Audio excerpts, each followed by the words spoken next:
डोंगा वाला हो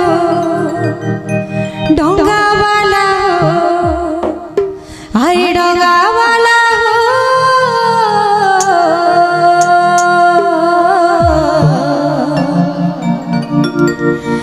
नई पार करी देबू के मते अरे नई पार करी देबू के मते मिथिला के जीव स्वयंवर देखिब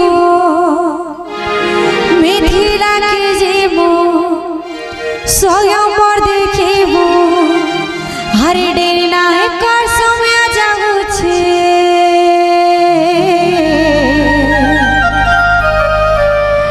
नई पार करी देबू के मते हरि नई पार करी देबू के मते माँ मैंने समस्त जगह उठी माँ दुईटा भोजन पर कार्यक्रम शेष हवा तो समस्त को अनुरोध जिते भी न अच्छे बसी जिते भी समस्त ठिया उठ हरि कीर्तन करमा बोलो श्याम रामचंद्र की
रामवाणी सुनी कहे दीवाना